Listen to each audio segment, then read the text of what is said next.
Baltukonis Tomas, Vilnius. Sausio 13 dieną apie pusę 2 ryto, būdamas namuose, išgirdau variklių gausmą.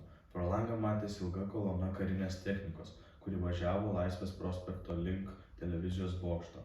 Su tėvais nuvažiavome į įvykio vietą. Kalno, ant kurio stovi bokštas, papėdėje stovėjo 2 tankai. Kiek toliau dar vienas. Ant viaduko 3 tanketės. Toliau stojantis tankas kelis kartus šovė bokšto kryptimi. Abu arčiau stojantis tankai leido dūmines uždangas, stukiojo vamzdžius, daužydami šalia stovinčius automobilius. Išsiriekiavome prieš tanką. Čia stovėjo apie 100 žmonių. Tankas nukreipė vamzdį į žmones ir iššovė. Man stipriai nudegino plaukus, blakstienas, antakius, veidą ir akių ragenas. Stipriai apkurtino. Tėvas gavo tas pačias traumas, tačiau stovėjo arčiau. Dėl to traumos daug sunkesnės. Trūko ausų būgneliai. Nuo vaikų darželio pusės atėjęs žmogus pasakė, jog iš tos pusės važiuoja apie 30 tankų. Jis matęs, kaip po to tanko vikšrais žuvo žmogus. Patraukime prie bokšto. Čia žmonių nebuvo likę daug. Jie susikibė rankomis, bokštą apjuosė 4-5 eilėmis. Mes likome stovėti pirmoje eilėje. Nuo upės pusės dideliu greičiu atvažiavo 2-3 tankai ir pralaužę tvorą įsirėmė į žmones. Šaudė kulkosvaidžiais arba automatais, tankų pabūklais. Buvo šaudoma į bokštą virš žmonių galvų, biro bokšto langai, netoli sprogo sprogstamasis paketas. Staiga prie bokšto atsirado desantininkai. Iš kur jie atsirado, nemačiau. Desantininkai metaliniais strypais ir automatų buožėmis daužė bokšto pastato langus. Ėmėme trauktis. Žmonės traukėsi taip pat. Prabėgo keli žmonės prašydami atlaisvinti kelią ir kviesdami greitąją, nes yra sužeistųjų. Per garsiakalbį nuo tanko skambėjo Jarmalavičiaus balsas, jog visa valdžia Lietuvoje perėjo į Nacionalinio gelbėjimo komiteto rankas. Pasitraukę nuo bokšto, dar apie 20 minučių girdėjome automatų šūvius, matėme trasuojančias kulkas. Bastys Vytautas, Lekėčiai, Šakių rajonas. Kai atvažiavome prie televizijos bokšto, dauguma žmonių meldėsi, dainavo, skandavo Lietuva, Lietuva. Žmonės buvo nusiteikę taikiai, jokių priešiškų grupių nebuvo.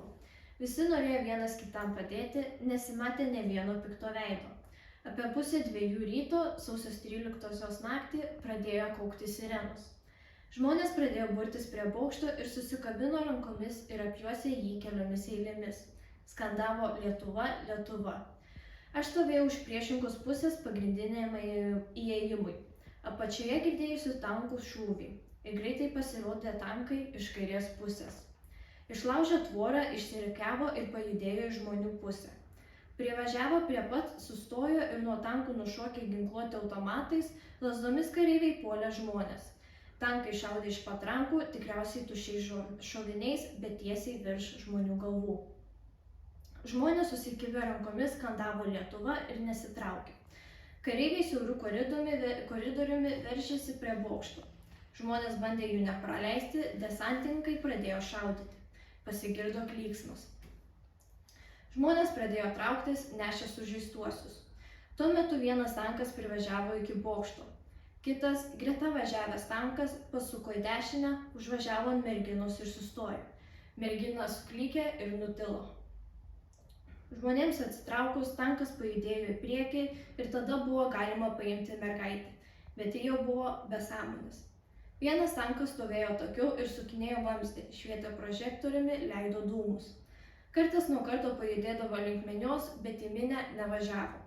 Tada kareiviai pajudėjo link žmonių ir šaudė į žemę prie pat jų kojų, kai kam kliuvo ir į kojas. Tuo pat metu tankai pradėjo važinėti ratų po aikštę tam, kad išvaikytų minę.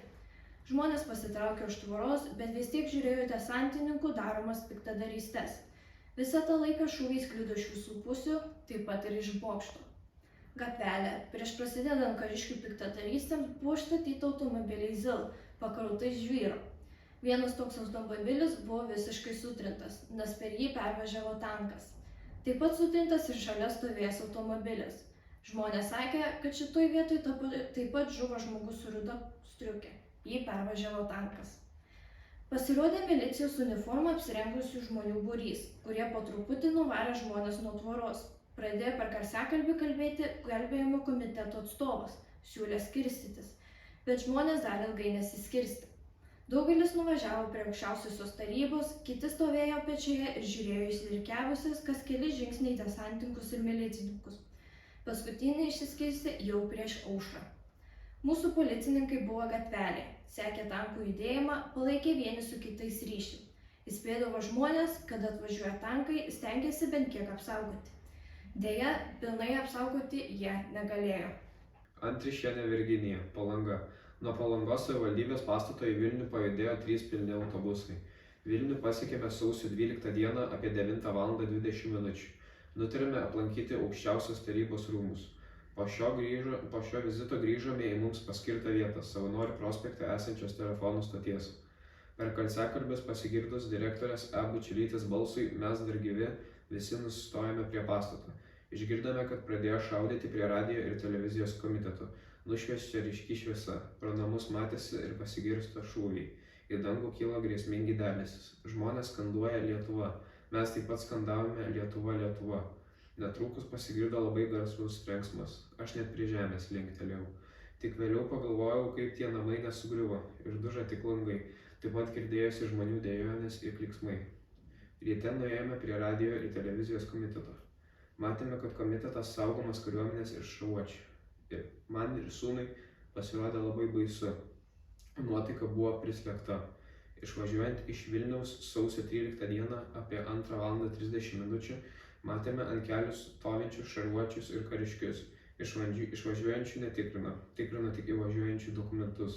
Su manimi buvusiam sūnui tik 10 metų. Po šių įvykių atsigulęs ir užmigęs pradėjo šnekėti. Mama nebijok, mama nebijok. Aš po šių įvykių atsigavau tik sausio 15 dieną. 1991 metų sausio 12 pavakarė nuvežėme savo sūnų ir kaimynų vaiką televizijos bokštą. Bet pamatė, kad ten labai daug žmonių, nuvažiavome prie aukščiausios tarybos. Pabuvome apie 2 valandas, o vaikai ten liko. Grįžome namo, gyvenome prie pat televizijos ir radijos komiteto. Per langą matėme, kaip prie komiteto žmonių irgi daug. Stovėjo 3 ar 4 autobusai. Jaunimo šoko ratelė atrodė ramu. Kadangi sergu sunkia cukraligės forma, jaučiausi pavargus, ėmiau ruoštis ilsėtis. Kai sūnus grįžo, nusiraminau ir užmigau. Labai greit pakėlė šūvių garsai. Pro langą pamatėme šaudant virš Vingio parko. Supratome, kad puola televizijos bokštą. Bet to supratome, kad tuoj atvažiuos ir čia, pulti televizijos ir radijos komitetą. Sūnus buvo dar nusirengęs, jis puolė bėgti prie komiteto padėti, o mes ėmėme rengtis. Po kokių 7 minučių išgirdome ir pamatėme koloną šarvuočių, atskubančių nuo Neries pusės. Sankryžoje jie pasuko į Konarskio gatvę ir pradžioje atrodė, kad pravažiuos, bet jie užėmė pozicijas ir pradėjo šaudyti. Tarp apliupų girdėjosi Lietuva, Lietuva, fašistai. Truputį vėliau atvažiavo sunkusis tankas, atsistojo Konarskio ir Kripožėlos gatvių sankryžoje, vamzdis įkiojo, bet iššovė 2 kartus link televizijos komiteto. Iškrito visi mūsų 3 kambarių langų stiklai ir girdėjosi, kaip krito stiklai iš bendrabučių mūsų kaimynų. Tankas riaumojo ir dar vieną kartą šovė link Vingio parko. Tankas ėmė važiuoti prie sudaužytų autobusų ir pasukęs vamzdį į gatvę ir įjungė šviesas atsistojo prie techninio centro kampo. Dar ilgai grupė vyrų su vėliava stovėjo prie šio vamzdį, o tankas vis riaumojo, ignoruodamas važiuoti link jų. Vėliau iškilo į viršų signalinė raketa. Supratome, kad komitetą užėmė. Žmonės ilgai nesiskirstė. Dar po ilgo laiko pamatėme signalinę raketą iš televizijos bokšto. Supratome, kad ir jį užėmė. Kai grįžome į savo šaltą skersvėjų varstomą butą, meldėmės ir verkėme. Bet kokia viltimi tapo Kauno radijas, sunku apsakyti. Jisai palaikė mūsų dvasią. Vėliau grįžo ir nesužeistas sūnus. 1991 metai, vasario 1 diena.